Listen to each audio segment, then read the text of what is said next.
As a graphic designer, good design isn't aesthetics. Good design is functionality. So if something functions, that makes it good, not what it looks like. So in terms of that, I do a lot of work for Bounce TV and Brown Sugar, which is an SVOD service, streaming videos on demand. Being a black male, being able to highlight black people for a black network in a positive light. And to do that, with my trade, I think that's a beautiful thing. Before we get into this episode, I know you've been struggling with the idea of starting your own business and launching a premium product that you know is going to transform lives. So I have a bomb resource for you. The man himself, Words Taylor, is going to help you launch your product or service for the clients who need your help right now. Now, you can't call yourself a business owner unless you are getting in front of new clients every single day, and Words knows exactly how to do that. All you have to do is tap in so he can teach you his 6-figure launch strategy that's produced over $5 million in client sales. So all you have to do is go to highticketlaunchsecrets.com. That's highticketlaunchsecrets.com and get into the free training. It's happening this week. So go to highticketlaunchsecrets.com and let's get into the episode. Welcome to the Work and Play podcast. I'm your host, Ariel Young, and thank you so much, Mr. Shrodrick Spikes, for joining me on the couch today. Yes, no problem. Well, hello, everyone. I'm Shrodrick Spikes. I'm a creative director and experience-based designer, based here in Atlanta. So, it's pretty cool. Pretty cool. Creative director and very, very creative person, which I love having conversations with people with creative thinking. And one thing that I've already learned to love about you is your dialect, your communication style, because it just kind of, it bounces back on the way that I speak, because I'm very much communication driven, but sometimes I can be a bit technical in the way that I speak. And you're very descriptive and I don't want to overuse the word creative, but you are definitely creative in the way that you the way you communicate. So yes, we are here to talk about, work and play and all those great and wonderful things. I think the coolest thing about a lot of my guests is, the transition to either entrepreneurship or whatever that balance or merge of work and play looks like. So without further ado, would you like to just talk a little bit about what it is that you do and how you got to where you are today? Yes, well, first I want to highlight, I actually had my first ever fashion collection launch yesterday at 10 o'clock, and that was pretty cool. A lot of work, a lot of time went into that. What's the collection about? It's basically a fashion collection. So I had a fashion collection and art review, and I had art on the wall. So basically within the review is me trying to decide on what fashion pieces or what artwork I want to sell on my site, since I was launching my new site, but I was actually launching my store on my site. And for now, I decided to hold off on the artwork part because I had limited bandwidth, so I didn't want to overwork myself. I'm already overworking myself to the point of having the fashion collection launch this week, and then I have my film screening premiere next week. So where I am, what's the film screening though? Yeah, so you gotta tell us what that is. The film screening, it's entitled Silence. And last year during the pandemic, I turned 30 years old, and it was August 24th was my birthday. So I want to have an art exhibition, and I looked at a few different spaces in Atlanta.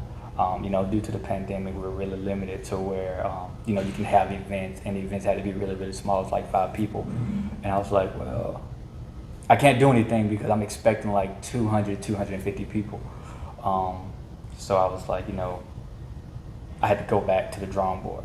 What can I do to where people can experience my work without being in person or, just staying safe? And I had an epiphany, light just went off, and I was like, well, I can make a movie.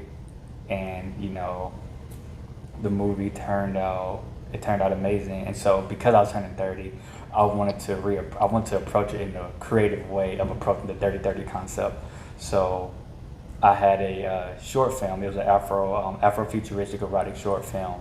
It was about 16 minutes. Afro-futuristic Erotic. Erotic, yes, erotic. Film. Yes. Okay. Yeah, Afrofuturistic erotic short film. I wrote it, directed it, produced it, and my partner Diamond Sam, she co-produced it for me, and she actually shot the film. Her name is Shani, but her stage name is like Bonnie Blue. She actually shot the BTS photos for me, and then had my friend. He was also the chef and a crew on set. His name was Rashmel Johnson. He's a chef based out of. He's from Savannah, but he's based out of Jacksonville at the moment. And so it was a small set. We shot in 19 hours, long day. Shout out to Jennifer Bonner. She actually let me use House Gables, which is now, she finally sold it. And so it's no longer on the market, but I'm just grateful that I was able to get my film experience shot in that film. And it's one of the most design-wise intricate homes in the city of Atlanta. But I don't want to get too caught up in that, but like I was saying, so Silence is basically like a screening of 4 short films. And 30 is one of the short films, and I'm reintroducing it to the world. This is my first time having a premiere to where in a public space. And the 3 short films that I'm also introducing along with 30 has never been seen before. So this is going to be the premiere of those 3 films and the relaunch of 30. And they're all silent films, which hence the title, Silence.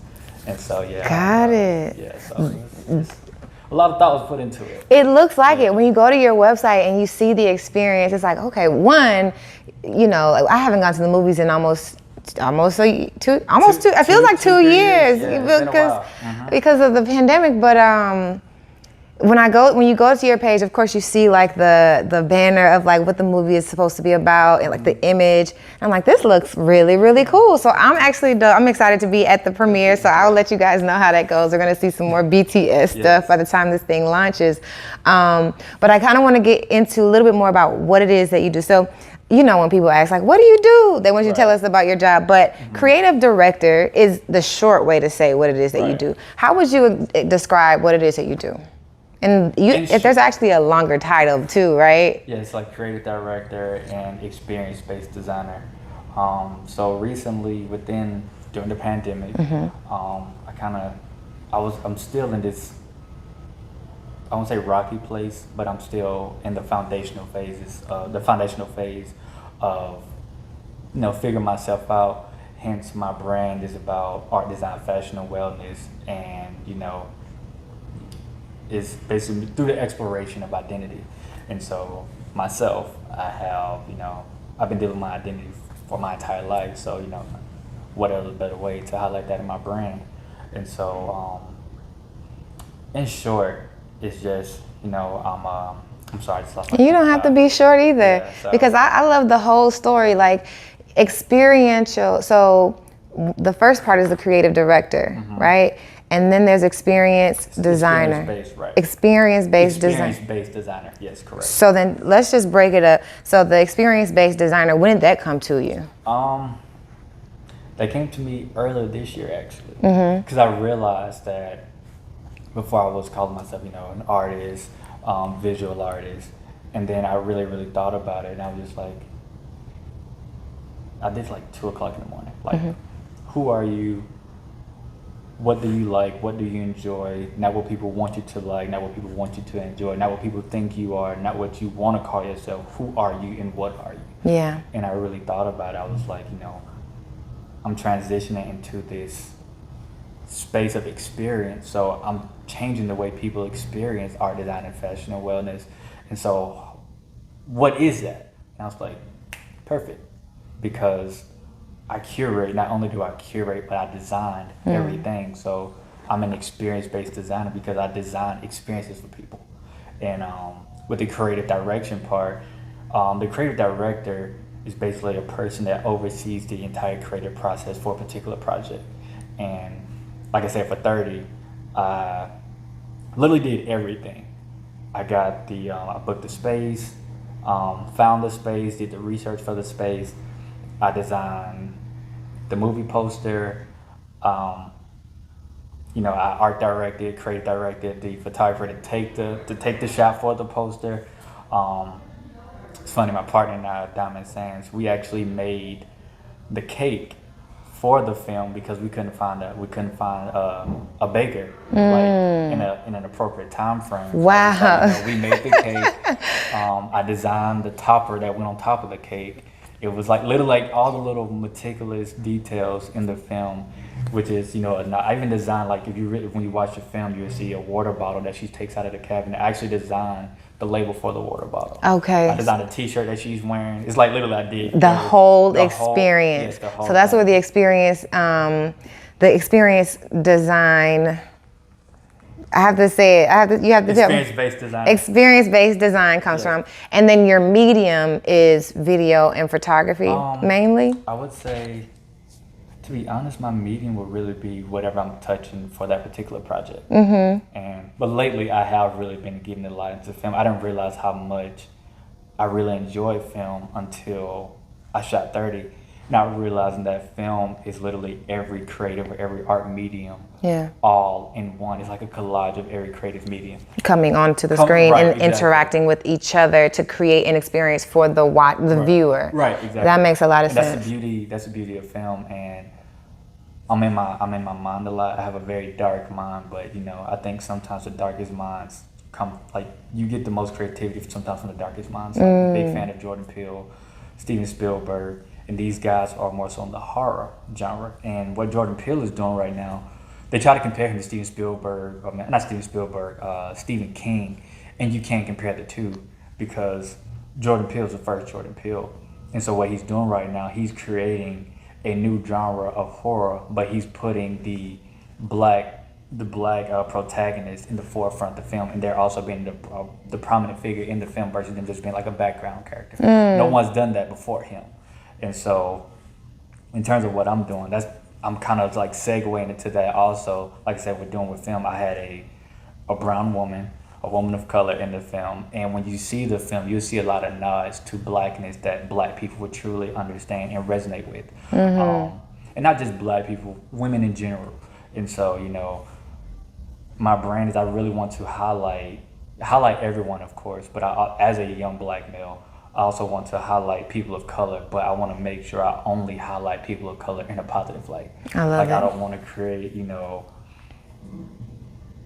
a little black boy crying because, his dad, police brutality and things of that nature. That's only one story. Right, That's it's only one literally story, right, and, we're not a monolith. And so I want to make sure, as a black man, I want to highlight that from a black male perspective. And also whenever I'm working with a black woman, or any woman for that matter, I want to make sure that I have women present on set with me because, I have the vision, but I don't live that life. I'm not a woman. So Right. I need women around me to assist me. And, they can be white, black, Asian. I just need women around me to assist whenever I'm creating a project. And I want to make sure the woman that's on camera feels comfortable. She feels safe because, has safety, convenience, comfort, those things really, really matter. Yeah, And so- especially I guess for an actress who's on camera who needs to Right. perform, as well as the people on your team who need to be able to help you with creating the best experience possible.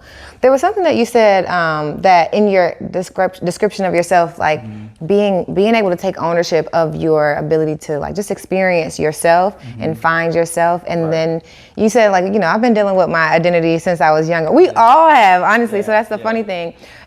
So just to set also a different, to kind of give context to your current growth, you're still doing all of this while maintaining your 9 to 5. So for the listeners and viewers, what is it that you do in your 9 to 5? I'm actually a graphic designer. Yes, and it aligns to what it is that you do now. And I think the beauty of that is, as a graphic designer,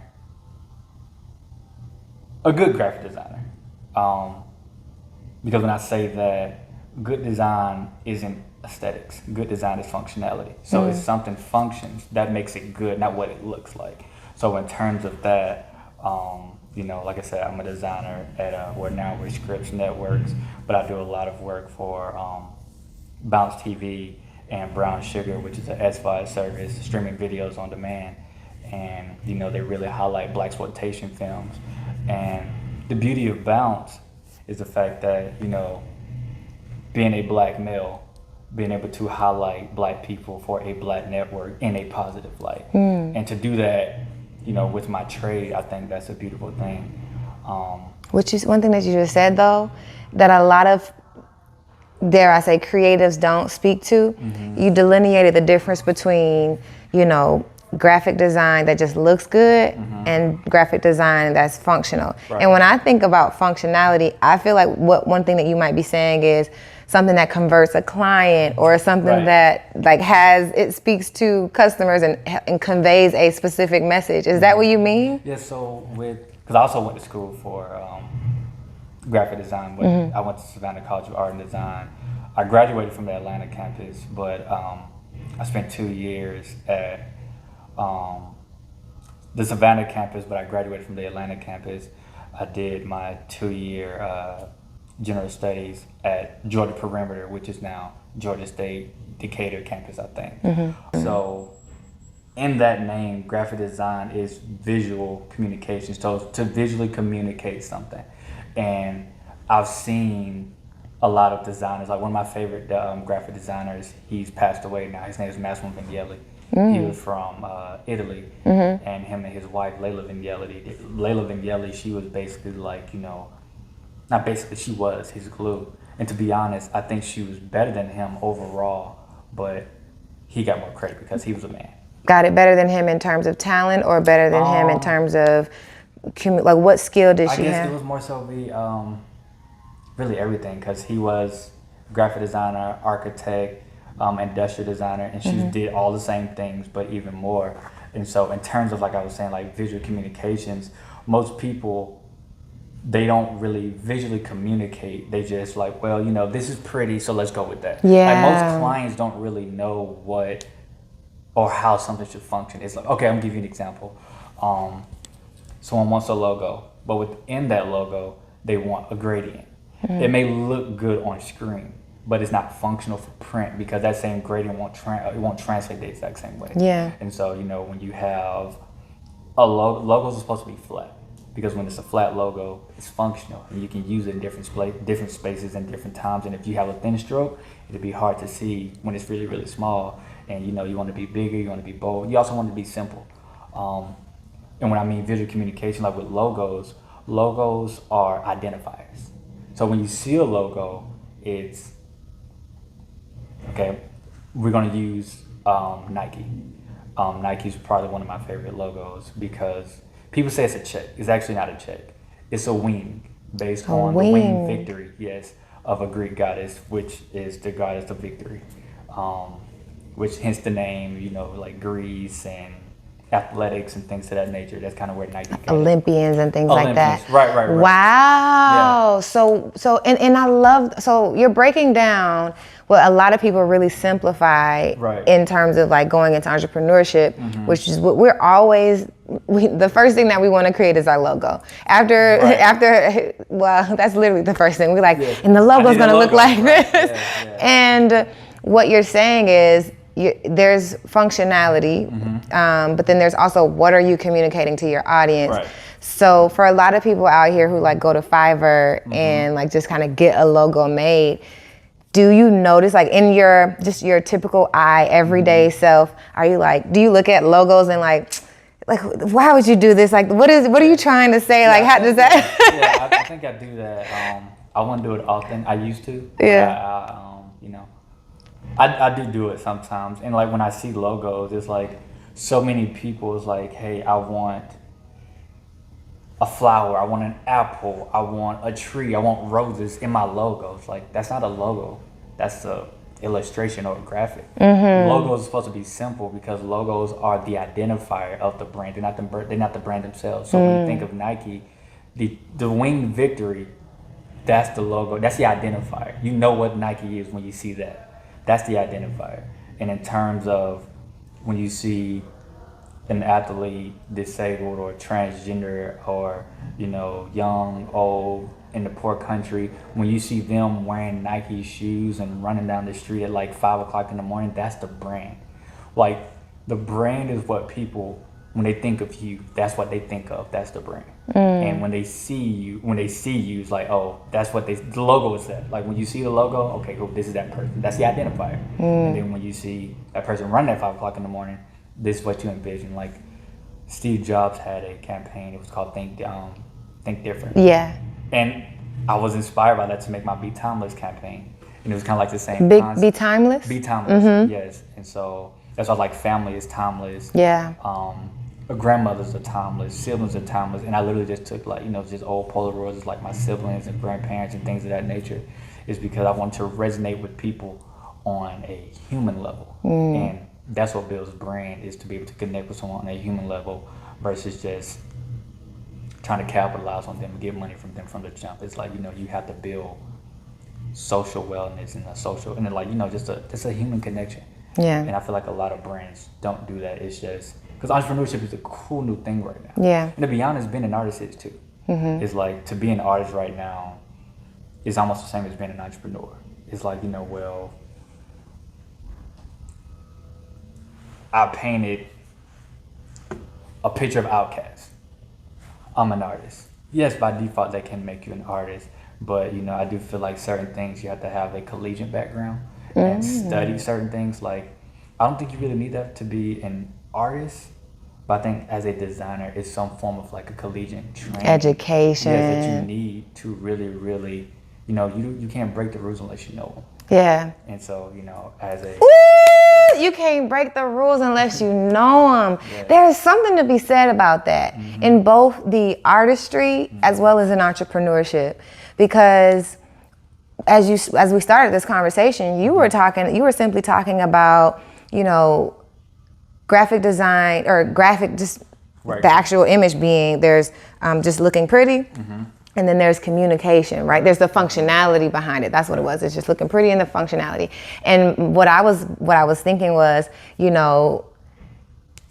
for me learning about marketing from a business perspective, I always look at what are you trying to communicate? How do you want the customer to buy? How do you want them to convert to a client? So I'm always thinking business. And when I meet creative people, you have starving artists and then you have, business artists or designers or things like that.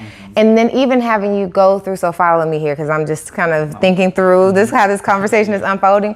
But even as you're like walking us through your experience, you have that classical training, that technical training about design through SCAD. But then now, and that's what led you to Bounce, right? That's what led you to your corporate career. And it sounds like we're now in a place where you finally know the technical, you have done the educational work, you've done the craft, and now you're shifting into this transition in your life where you're essentially kind of breaking the rules in your career. Would you say that that's how you would describe this transition into entrepreneurship?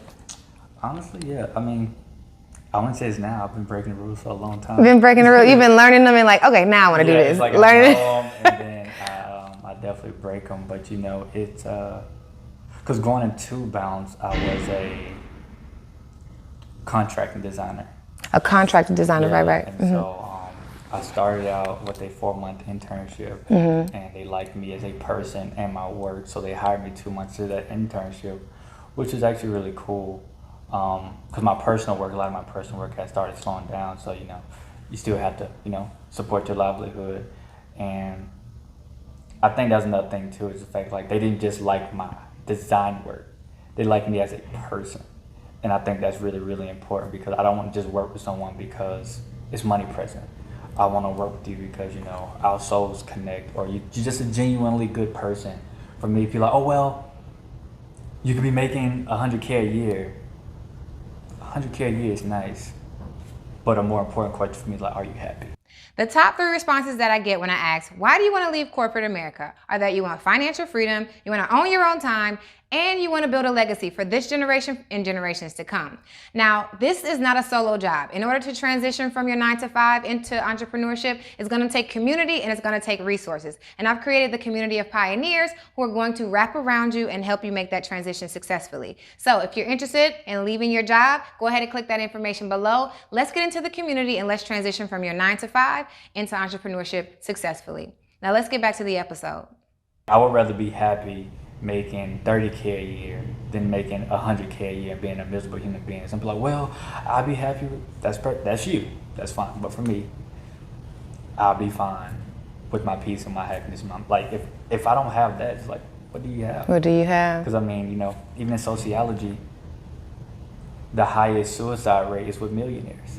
So think about it. It's like they say having money isn't everything, but also having it is. So I have millions of dollars. I have everything I could ever want at my fingertips, but something is still missing, and that's what money can't buy. Right. And so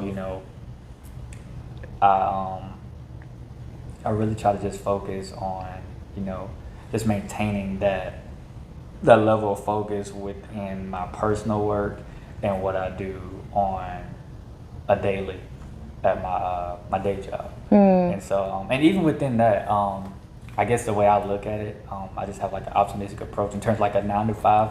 I think some people see that as a bad thing, but to me, I'm actually grateful, and I think it's a blessing.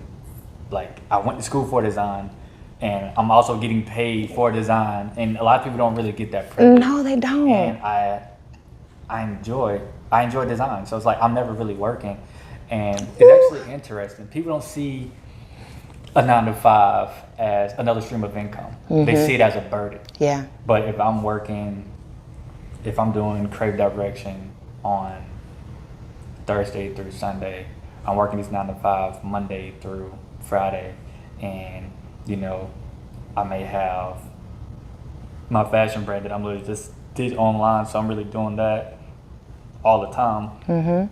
That's 3 streams of income. Yeah. But people just see 9 to 5 as a burden because most people don't enjoy what they do. Yeah. And I'm sure some people do, but I really enjoy design. Like, I don't ever feel like I'm working. And some people are like, well, working 40 hours a week is a lot for some people. Yeah. But when you go into entrepreneurship, you're doing like 120 hours a week. Absolutely. But when you're doing it for yourself, I think that's a little different. Yeah. When you say like, for 9 to 5ers, I would say yes, 70% of 9 to 5ers don't enjoy their job. Right. And so when I work with a client who's like, and I typically will say, if you don't want to be in your 9 to 5, I help you go into entrepreneurship. Right. But the problem is not always the 9 to 5. The problem may be first to restructure. What are you doing in your 9 to 5? What company or department within your company are you working for?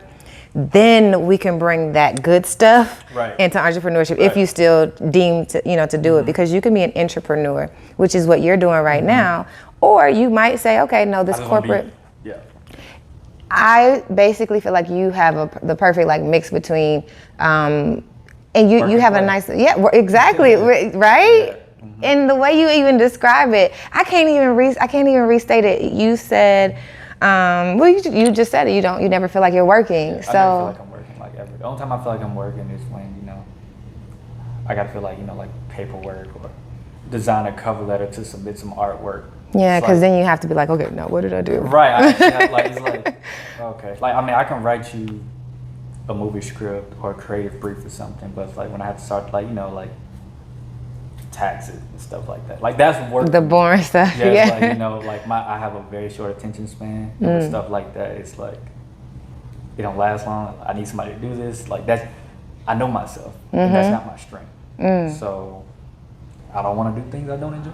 Yeah. So I was listening to Gary Vee one time, and he made a valid point that I feel like a lot of people don't talk about. He mentioned that stop calling people lazy. Some people are genuinely lazy, but within that, it's deeper than that. It's like you're calling them lazy, but you're not trying to understand the reasons on why. And when you think of a lazy person is a person that doesn't want to do something. But why don't they want to do it? And they don't enjoy it. So when you don't enjoy something, you drag your feet. You're just like, you sluggish. You don't want to do it. And so I think truly understanding the human psyche and understanding how people function and think versus just going to that first thing first. Like, you're lazy.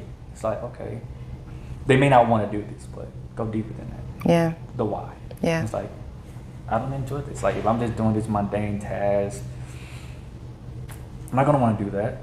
But when I'm designing, it's like, bling. Like when I'm on set, and that's how I knew my transition was valid. I go off emotion and feeling, and what really, really makes me happy. Creating art is great, but I realized I enjoy social wellness, the experience, people, process, the grunge, putting it together. I enjoyed that part more than just hanging art on a wall. It's like, I was hanging art on a wall to get the people to come together. And I was like, now I can, now that I know what I really like, I can change that now. So versus me just putting art on the wall to bring people together, I can create an experience based around a particular topic and bring people together with no art on the wall. And so, we're in a new day. I'm big on like my brand, Shrodrick Spikes Contemporary Creative House, SSCCH. Really focusing on contemporary things, which is the now. I just want to change the way people experience things. So, versus just going to look at a painting on the wall, going inside the painting, like literally stepping inside the painting and seeing all the different pieces. It's like you're going inside the artist's mind. And, just change the way people experience, because people want to feel and touch and see things. I mean, with the pandemic, that shows you that people want to feel human.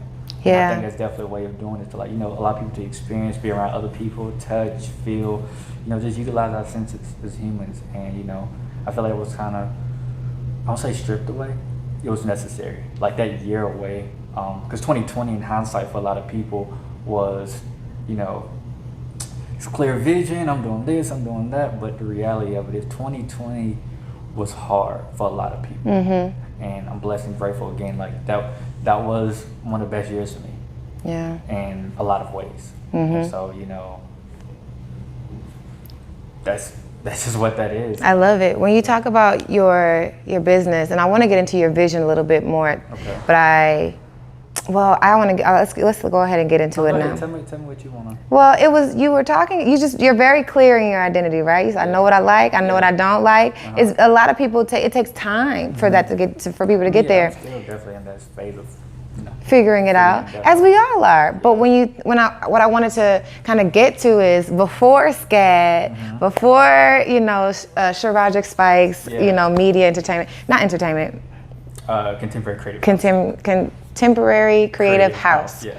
My acronym is SSCCH. SSCCH. Lord, I'm going to get it. Yes. So before all of that, you were just a kid. You just wanted to do what? Did you know you were going to be in a creative space, or what did your parents want you to do? How did that come to pass? Funny. I've always wanted to be a creative. Like that was, I knew that's what I wanted to do in my life. Really? Yeah, I just wanted to do something that I knew I would have fun doing every single day. And because before graphic design, creative direction, my dream career was an architect. I love design, I love buildings. Like we go together, go out, you may just see me just taking a picture of a building. I just love buildings and like design. It's just something about it. I don't know why, I just really resonated with it. And my toy of choice when I was a kid was Legos. And I was very particular. And I realized that as a young kid, I could never play with Legos that were different. Like if I had this black Lego that had scratches on it, I didn't want to use that Lego. All the other Legos had to look the exact same. They had to look brand new, they had to look fresh. I could not play with this one. It's like I would just throw it in and do not use file. And I was doing this at 5 or 6. It's like that's a vivid memory I remember playing as a kid. And I was like, I can't use my white because it's not a white anymore. It's like a dingy off-white now. I was very, very, very particular. Yeah. And I think that's what also makes me a really good designer, is to be very particular, to communicate things well. I was always a loner. I'm the youngest of 4 children. I was always by myself. Like my mom's like, hey, you okay? I was always better in my own space. Okay, independent. And she didn't understand that. And I didn't know how to express that to my mom at 5. But I was just like, I don't need anyone to play with me. I'm okay. Yeah. And you really, really making my imagination tangible, and just taking what I created in my mind, and just making it tangible through Legos. When I think I was in the 6th grade when Twin Towers got hit, and I made it out of. I had like a red Lego pedestal, and then I had I created the Legos. I created the Twin Towers out of blue Legos, and I told my mom, I was like, I'm gonna send these to George Bush. She was like, okay. I was like, I'm serious. I'm gonna send this to George Bush. What was your point in sending it to him? Just like, I guess it was more so like a get well thing. It was like, here, like, since these are no longer here, I'm showing you here's this thing that you can have from this 5-6-year-old kid. That's sweet. Yeah, well, I think maybe I was like 10. Yeah, maybe. Yeah, because you said 6th grade. Yeah, 6th grade. Yeah. Yes, I was like 10 or 11. Yeah. Yeah. But I was just like, that's just what I thought then. Like, you don't have this type of access to the president. Yeah. I didn't know that. But that's even a sweet thing because even, as Black kids, we're tainted. I didn't know, but I knew I didn't like George Bush. Yeah. Just because of my environment. Right. A lot of people didn't like George Bush. Right. So just even off of the smallest inclination that you wanted to do something sweet for the president says a lot about your environment and that you weren't necessarily tainted from a political standpoint. Yeah, like politics was a thing that we talked about, but that wasn't the driving factor of how we existed and lived as people, especially people of color in America. Yeah. What were some of those values that your family stands on? Morality was definitely a big one. Wow. Keeping God first, education, respect yourself and others. Always be honest and loyal. Look out for your family, things of that nature. And to this very day, that's how I live my life. And that's how I model myself. Be the best version of myself, and also give that version of myself to other people. It's like people say, how do you like to be treated? But it's like how do you need to be treated is more so. That's a bigger thing, because how you like to be treated versus how you need to be treated is two different things. And even learning love languages. Yeah. And I feel like, I guess it's kind of going a little deeper into psychology, as a young Black male, as I've gotten older, I realized that a lot of Black children don't know their parents as people. Right. They know them as parents. Right. And so if you joke with your mom or dad and they get offended by it, don't take that personal, because you're not offending your parent, you're offending that person, and you don't really know that person. And so to truly know who they are, sit down and talk to them, what they like, what they dislike, because a lot of times it's like, mom, dad, who are they? Because the position that you're in, they were also there at one point too. And I don't think, some parents don't even care to share that, because I'm the parent, I just need to stand this way, but it's I don't know how I need to love you if I don't know who you are, what you need as a human being, not as my mother, but as a human being. Because you were a human being before you was a mother, wife, husband, any of that. Yeah. And and again, parents don't know how their children need to be loved. It's just, I'm the parent, I'm just doing my job to console you, but how do you need to be loved? I need space. My mom didn't understand that when I was younger. And I think now that I'm older, I can explain that a little better to her. It's hey, I need space. I'm the person, I go to the beach at night. I just go for long walks. I just need to be in nature. I just need to be separated from people certain periods of time. Everyone's not like that. Even during the holidays, I can be upstairs designing something. Everyone's together. It's even I just don't function that way. It kind of sucks sometimes. I don't want her to feel like I'm abandoning or neglecting the family. It's just I just don't function that way. Yeah. Did you also have your dad with you? Yes. Okay. I hate to interrupt, but I wanted to bring together. So mom wanted more so connectedness. She wanted you. She wasn't necessarily helicopter mom, but she wanted more connectedness with you. Yes. And then dad was. Yeah, he was the even with him, it's I loved him. I think I learned a lot from him. He taught me how to love a woman. Ooh. And so, being Black, that's not a thing that you really see a lot. Like I said, and he taught me without even saying anything. I pay attention to what people do, not what they say. Yeah. He tell my mom, I love you, kisses, hugs.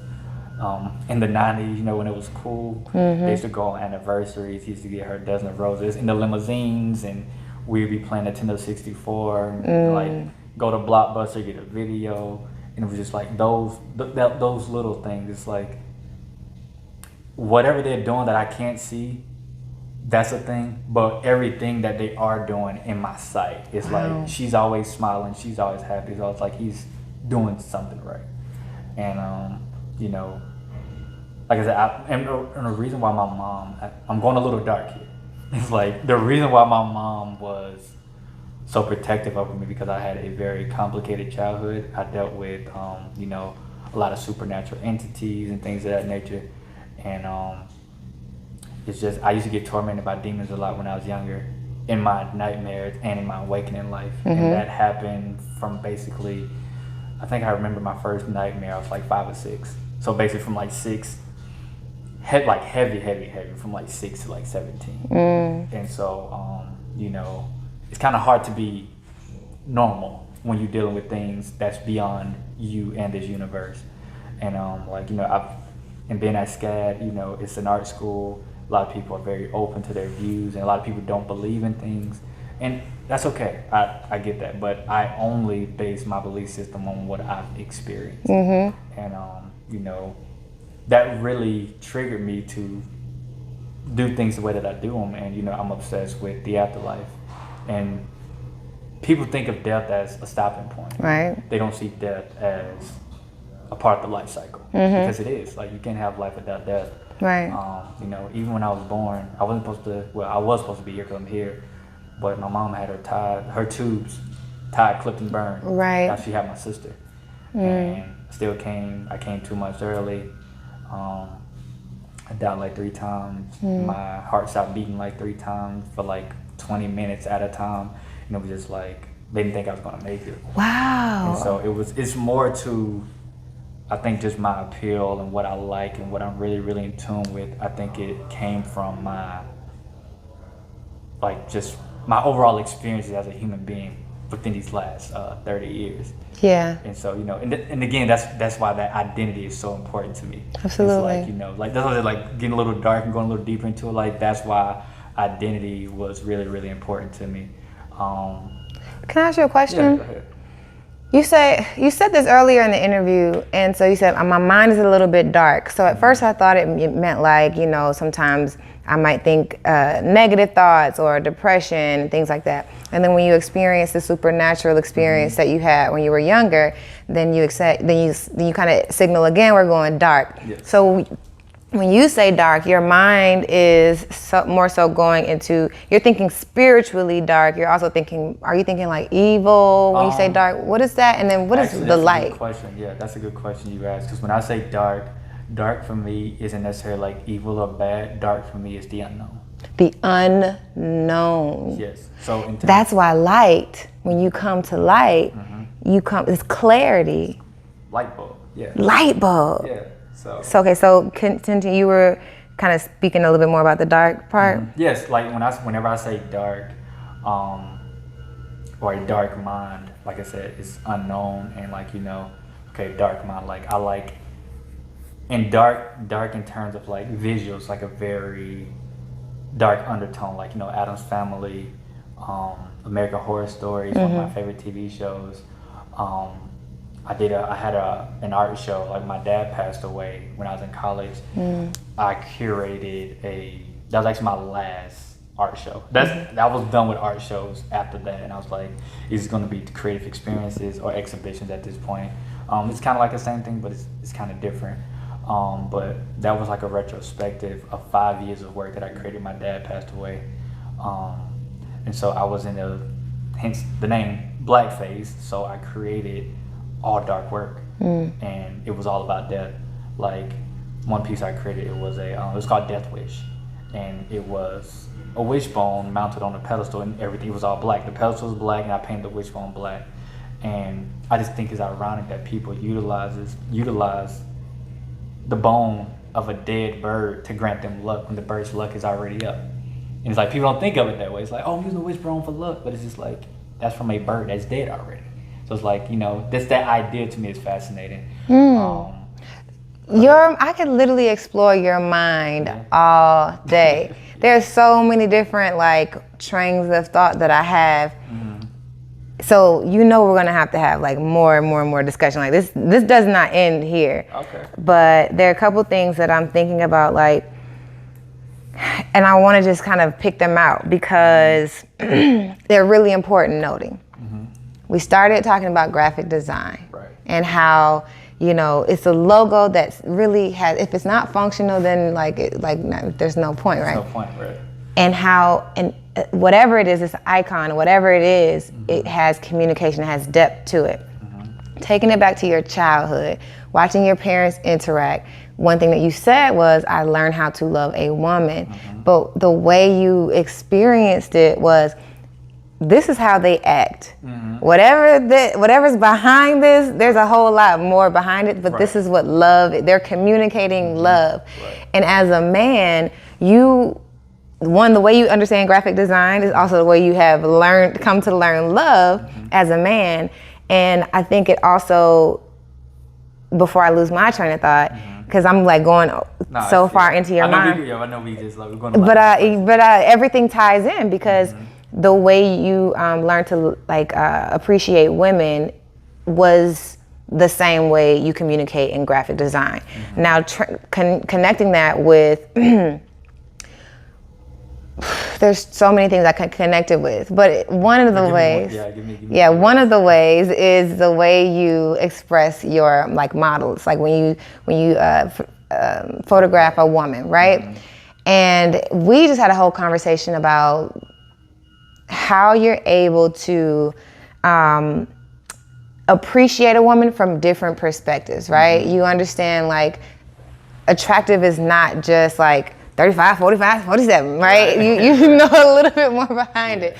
So even the way you appreciate women speaks to that. I'm coming to a question here because I'm just really appreciating your mind and I'm appreciating how you came to everything. But as a man, do you feel like, as a man in corporate America who's also a creative, and then knowing other men who are in corporate America and creative, do you feel like the way you have come to understand things is what keeps you balanced in the corporate and non-corporate lifestyle, where a lot of us are so maybe shallow, you're a lot more deeper, so that makes it less of a... I think that definitely, that balance, it definitely helps a lot, because you have to know when to stop both. It's if you have a set schedule on your day job, stop that at that time. And if you have to go to bed on your job, it's stop that also. It's you just have to know when to stop, when to keep going. Because a lot of people just team no sleep, and it's just that's not healthy though. Sleep deprivation, and you're just not really allowing yourself to be 100% and be functional. And if you have to do too much of one, then that balance is lost, and then one's going to eventually slip. I've learned to now, I've been doing it for a while, to really just balance out. Okay, I have this to do, but I also have to plan this experience. This experience is going to take me this long, but I still have this work to do. We may have an influx of work. We have to deal with a lot of new clients. So it's just how am I going to balance this out? And you have to even with me having, it's hard for me to focus. And so it can be challenging sometimes, but I've been doing it for so long, it's just become I won't say a mundane thing, but it's second nature now. And so what's the mundane thing? It's just doing my personal work and then doing my day job work. Okay. It's that I don't really think of it as a thing that I'm balancing anymore, or at least being intentional about it. Okay. It just happens now. It's okay. Wake up, check my emails, pray, do yoga, get my tea, go to the gym, post some stuff on my personal social, then look at my work email, see what I have to do there, and just intertwine the two without being overwhelmed. And even when I do get overwhelmed, which 2 weeks ago I was just in I was really beat. I was damn, this is a lot. I'm really overwhelmed. And I just took a step back from everything. I put down everything. took a break from my day job, took a break from my personal stuff, like literally put everything down, and I just went outside, went for a walk, started listening to some like Zen, anxiety relief music, and so like those therapeutic things really like help, and like, you know, just having that balance of work and play, of really knowing how to actually play when you're always working. Yeah. And so, how do you set expectations with the external world as you experience everything internally? That's actually an easy question to answer. I don't have expectations for the outside world. But then what about managing their expectations for you? I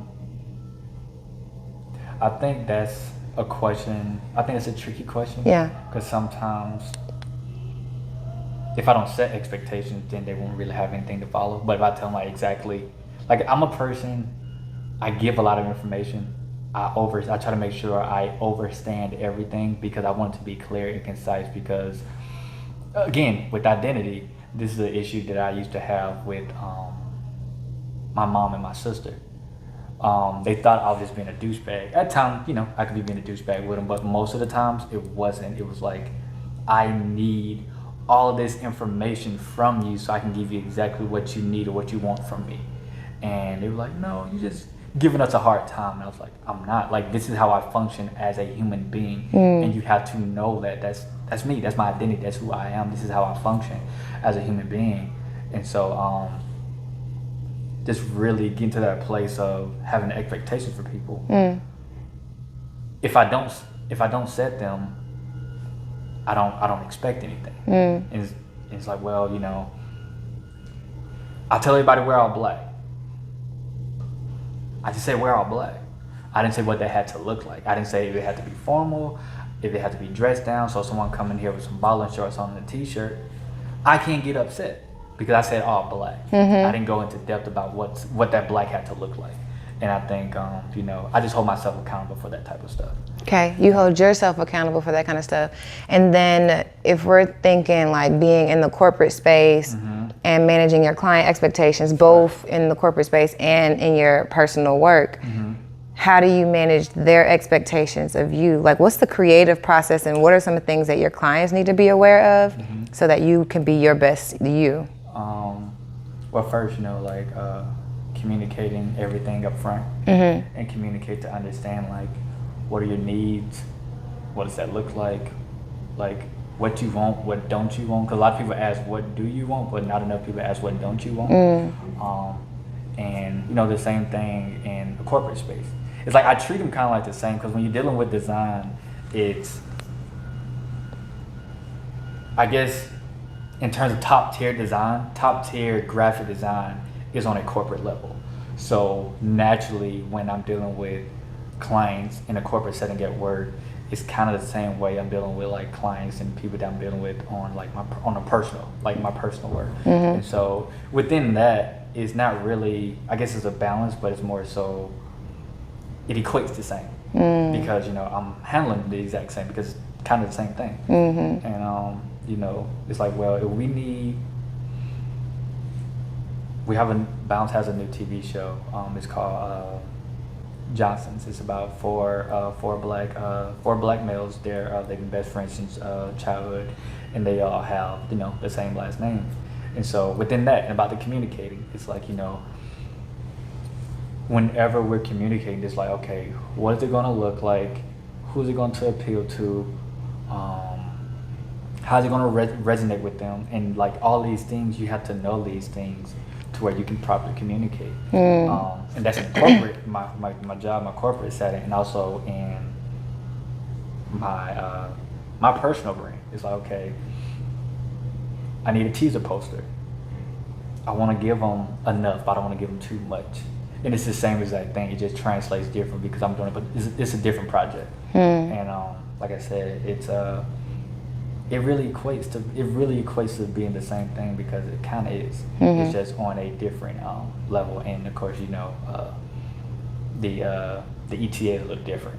Right, true. A little bit different pressure and a little bit less control maybe on your side when it's the corporate side versus your personal work. I feel like you'd be a good person to ask this. So we've been dipping and diving in different places of your mind anyway, so hopefully you can follow me. Yes, that's cool. So in the reason I feel like you'll be a good person to talk to about this is because you've talked about, transitions and identity. You've even, hinted at the fact that you can create work, or you understand how to address certain topics that could be taboo, like, transgender and female and male, black and white, race and things like that. Right. There's something you said from your personal experience. I'm a man. I don't know the woman, so I bring women on my team so that they can provide that woman quality. I want to make the woman feel safe so that she can perform at her best because I am a man and I have that experience. It's kind of refreshing to hear a man say that, especially for women who feel like transgender people don't necessarily exist, or they're not, they shouldn't be respected, right, or valued as a human being. Exactly. And so to have an objective point about this one thing that you said as a man who clearly respects transgender, but then also I respect people, but then also you recognizing that you have the male experience. How do you use your work to, how do I say this? How do you use your work to, and still have your same mindset of like, okay, the male experience is the male experience, the female experience is the female experience, while respecting the transgender experience through your work? Yeah, I would say to first know and learn about the things that are beyond you, so you're not ignorant as in to being obnoxious, but ignorant as to the unknown and not knowing. Like I said, like everything, it literally all ties to identity. Because when I was growing up, a lot of people thought that I was gay because, I was really well kept. I got my nails and toes done. I still do it to this day. I actually have an appointment next week.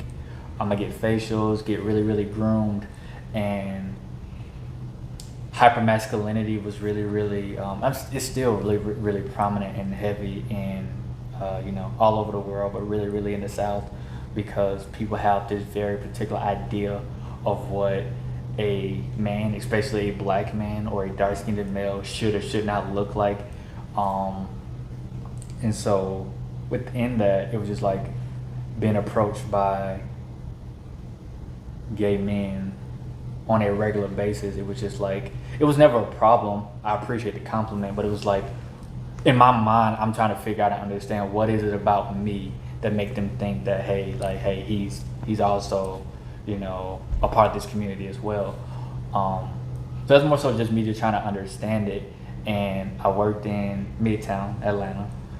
They have the Rainbow Crosswalk, and I worked in a print shop, and the owner of the print shop, he's also he's a gay male. He's a gay white male. I met him when I was out in college in Savannah, and amazing guy, amazing human being. I got up here, he gave me my job here, and it was an LGBTQ print shop. Like all the owners were gay, transgender clients, like just a community. And so like when I think of homosexuality, I think of it as a spectrum of outcasts. And with being an outcast my entire life, it's like I know what that feeling is like. And so to know what that feeling is like, I don't want anyone else to feel that. It doesn't matter if they look like me or not, or if they, they identify as something that I don't identify as. I'm extremely passionate about helping corporate professionals transition into entrepreneurship. So I had to share the number one thing that helped me develop as an entrepreneur, and that's the morning meetup. I joined the morning meetup specifically for the structure because I'm leaving corporate America, so I'm used to those morning huddles. We got our sales, we know what our goals are, and we get our day started. So I was missing that for 2 years before I even found the morning meetup. Now the second thing that I really, really benefited from was the revenue generating activity piece was not necessarily a thing before 2021. Now I had my LLC, I had my website, I had a few clients here and there, but the momentum really took off as soon as I got around like-minded individuals and people who really knew the struggles that I was already dealing with, that I could get over my fear of sales and communicating my value and putting myself out there on social media. The friends that I've developed, the mentors and the mentees that I've created relationships with, everything has really created this environment for us to thrive as entrepreneurs. So if you want to develop as an entrepreneur, you're leaving corporate America and you're trying to figure out how do I get my footing in entrepreneurship, then the morning meetup will definitely be a game changer for you. You can learn with us, you can grow with us. And I didn't even mention that we have a book club. Join us in the community. Let's get started today. You will not regret it. And you know, some of my closest friends are gay. And you know, your sexual preference doesn't make you a good or a bad person. You know, it's just how you are as a person. That's the deciding factor. And so you know, I just want to make sure that, you know, being on that spectrum of being an outcast, I just want to make sure that everyone. And that's I don't have a lot of friends. Views are different, and so if someone we don't have like, you know, certain things, you know, especially when people are being oppressed. I can't really get with that. So it's like, you know, and being a creative my entire life, creatives are just free. They're open, like, you know, having wild hair, like just being themselves. And I think so many people are consumed about what they don't want versus just being focused on who they actually are and what they do want. And like I said, dealing with transgenders and like gay people, male, female, whatever they identify as, it's like at the end of the day, it's all just a human being. You know, they're all humans, and like I said, it's something. And I think just like having friends with the LGBTQ community, it allows you to step out of yourself and try to be more understanding of something that's beyond you. And like, okay, if just think about it, like, oh, he's gay or she's gay. It's like being black. Being black is amazing, but if a lot of black people knew what it was like to be black growing up and being in the South, do you think they would really want that? The idea of that sounds nice, but the reality of that is they wouldn't want that. So do you think someone chose to be gay and I want everything that comes with that? I want to be spit on in public. I want to be talked about. I want to be bullied every second of my existence. Like, do you think someone really, really wants that for their life? It's the equivalent to me. Again, this is how my mind works. It's like, I think without knowing, my understanding of homosexuality is to go outside and see two flowers. And one flower just naturally, like a biological makeup, it just connects with you more than the other one does.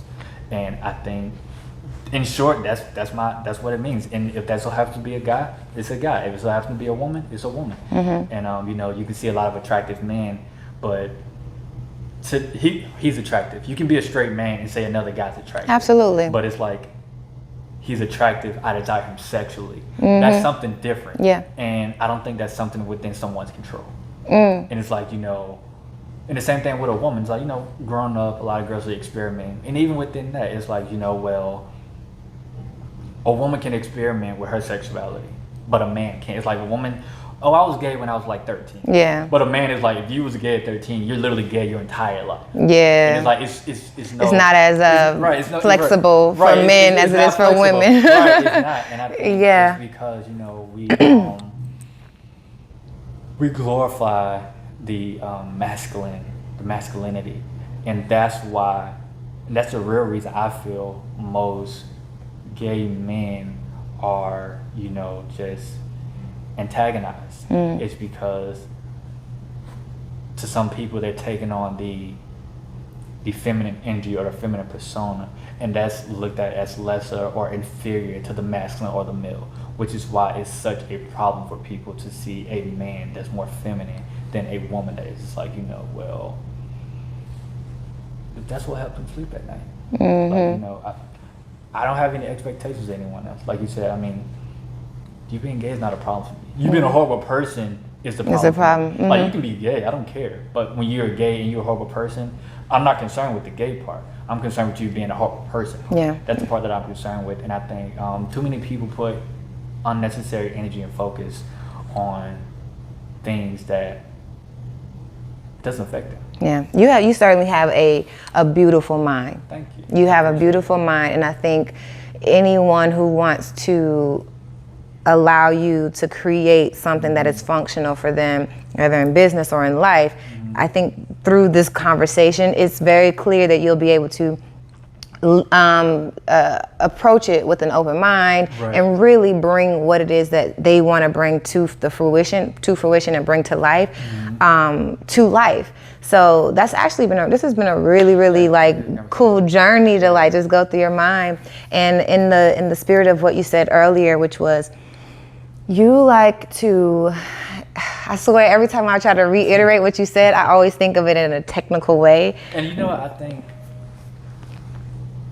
you said the key word, you try to think of it in a technical way. And that makes sense because you're thinking of it. So you're translating it through your mind. Absolutely. So it makes sense versus trying to, regurgitate verbatim Absolutely. what I said, because, that's how it translates to you. Yeah. So that works. It does work. But I think I'm good at both. But for you, I want to say it verbatim, and it never grasps like my mindset. So you're right. It challenges me to just stick with the way I hear it, and the way I heard what you said was and through your creative process, just through like your design and everything, you try to take whatever's in your mind and make it tangible. You bring it to life, right? So in the spirit of your vision. Remember, got back to it. In the spirit of your vision, how do you envision bringing all of this, to life in a way that still feels like work and play, but is bigger? And I know you think of something bigger, because right now there's the corporate side of you, which doesn't feel like work is play, because it's graphic design and you get to create big brands. And then as you're transitioning into this space, it's creating an experience, right? As a creative director, part of your medium is like videography, but it's also the tangible things on set. If we extrapolate that, and it's not to say like, oh, it has to happen in 5 years, but if we extrapolate that, what is the larger vision to speak to as you think about your transition and I would say, I guess I'm gonna get to the 5-year thing, but the ultimate goal is to be, ultimate goal? Yeah, give me the ultimate. Forget the 5 year. Yeah, the ultimate goal is to be a world-class artist and designer, and change the way people experience art, design, fashion, and wellness through the exploration of identity. And so that's the ultimate goal. The ultimate goal is that. I can't even say 5 years, because in 5 years, that's going to still be the goal. Yeah. So it's just going to be the same goal or mission. I'm just going to consistently evolve what that looks like. Like even now, like when you see my brand now, I'm being more fluid on what it looks like. Because at first it had to be super tailored. It had to look like this. But I was like, just be more free. And then with my models, really big on identity. But mainly whenever I'm shooting, male or female, I prefer no makeup. If it's gonna be makeup, very, very, very subtle, the no makeup look, or maybe like arch eyebrows or lip gloss or something like that. Because I feel like when you strip a person down, like when a woman is barefaced, I feel like you can see the soul of that woman. Like, and the same thing with a man. Like when a man is, just there. Like you just get a male model and get a female model, just put them side by side. I feel like you can see their souls. And it's because when I look at a person, I don't look at everything in totality. I dissect it. I break you down. Like I look at your high cheeks, and then I look at your hair and your parts on the side. I look at your neck and your nose, because every little thing is basically your collage, and every little piece of that collage make you who you are. And that's kind of how I see people. Like I don't just look at, oh, he's tall. But it's like, look at his knees, and look at his ankles, and look at his feet, and look at his arms, and look at his chest, and like literally look at everything. The same thing for a woman. It's like, wow, she's beautiful. But why is she beautiful? She has distinctive eyes. She has, high cheekbones. She has a symmetrical face. Just everything about her is just, you know, it's proportion. And people look at things like she's fine or she looks good, but it's like, why though? Like, why does this person appeal to you? Yeah. And I don't think people really take the time to sit and think like, why does this person appeal to me? And, you know, I can line up 5 women, 5 different body types, and naturally one is going to appeal to me more. It's like, and I'm not even trying, it's just like my eyes just going to gravitate towards that. And I think that's that biological nature of just like anything. Yeah. It's like, you know, like those flowers, like, wow, that's a beautiful flower. I did a series, my mom was in the hospital, it was called White Roses. My brother bought her a dozen white roses. She really couldn't care for them. And this was around the time she was like really like recovering from her surgery. And I literally took care of her for a year. And it was probably one of the greatest highlights of my life. The fact that I was even able to do that, I just came back from Disney, worked my internship there, and you know, I was like 24, young, didn't know what my next plan was gonna be, and then this happened. I was just like, well, I guess this is my next plan. Yeah. And she had those flowers, and every day I was in the hospital with, I was just like looking at them, like those are really pretty flowers. And then my mind switched, and I was just like, I wonder what they would look like dead. And I literally let them die. I took them home, I put them on a black backdrop, and I photographed them. And in my mind, it translated as, you know, they were just as beautiful in death as they were alive. And sometimes people only want things that are alive because that's deemed as beauty versus like death. And it's something about dead things in the composition that still has some form of beauty that goes beyond, you know, something that's bloomed or lively. It's like the composition, the texture of the flower, the different gradient colors that come in when it's dead, and the green that when it's like started draping over. And you can only see that when a flower is dead. You can't see that when it's alive. So I am on the ride of my life when it comes to your mindset. I swear. There's so much to pull away from this interview, and I as much as I want to boil it down to what that one thing is, there's so much more. So as you continue to live, I'm excited to. Oh, absolutely. Oh, absolutely. And if it was a word, you know, I was already thinking about the title for this because identity, like, well, it's going to be a spinoff of identity, just so that we are clear. Absolutely. Yes. But as you grow and as you continue to live, your body of work is going to speak to what that really is. So I don't even want to sit here and be like, oh, say, what does that look like? And make it, you know, clear. Because I think every day you live intentionally, I can hear it. And as you create your body of work, it's going to continue to like bloom and blossom, and we'll see what that looks like. So that plus thinking about your experience growing up, you're this balance between like the creative unknown / dark, right? Spiritually unknown, and then this like very tangible, worldly sense of like design, from architecture to SCAD, right? So to bounce. So there's this like collage of structure versus no structure versus the unknown versus the known, and I'm just loving it all, right? So one of the ceremonial questions that I ask on the podcast before we get out of here is for people who are just looking at your story as a person, and they're like, oh my gosh, like I want to see life as work and play. I want to get there, and I don't believe that it's ever too late for people to get that, even though you sound like you started at a very young age. So when you think about it, and maybe you're speaking to somebody who's 5, you know, maybe you're speaking to somebody who's 25 and they're still in corporate and they haven't experienced it. But what would you say that one piece of like word of advice would be so that they can live on that alignment such that you do? I would say, you know, first and foremost, find yourself and then know yourself. And then once you get that down, it's like, you know, whatever you're doing, just make sure that you're happy and you're at peace. Like those are the things. It's like, you know, I couldn't do what I'm doing if I wasn't happy or at peace, because it's like that's that driving force. Like I couldn't do my day job. Like I was just in New Jersey for a photo shoot on, I think, Monday, and then next day came back to Atlanta. Well, I was there for like the weekend, stayed till Monday, came back. and, you know, doing more work. Went to the studio. We also have a studio.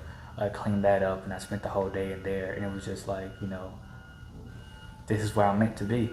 You know, I get up every single day. It's like, oh, what am I doing today? It's because, you know, you have to have that passion for what you do. Like, people speak on, like, you know, motivation. I personally don't care for motivation, because motivation is a temporary feeling, and you're not always motivated. And, you know, we're humans, so therefore we go through different emotions. And so when someone's motivated, that's a temporary feeling. And if you only did things when you were motivated, you wouldn't get much done, because you're not motivated to do it. And so, you know, I would just really just focus on finding yourself, finding what you love, finding what you enjoy, happiness and peace. That's really it. And, you know, everything else will fall into place. Like, you know, the money will come, but, you know, you definitely want to do something that supports your livelihood.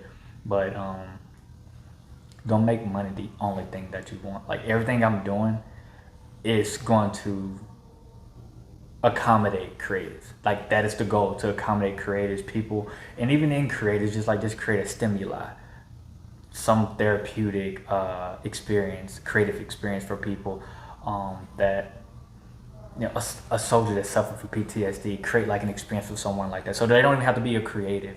It's just someone that just needs therapy, or just an activity to keep them sane and just keep them going, just keep them just a functioning, happy human being. And so, yeah, just do something that's going to inspire and change somebody else, versus just, you know, always trying to chase the bag.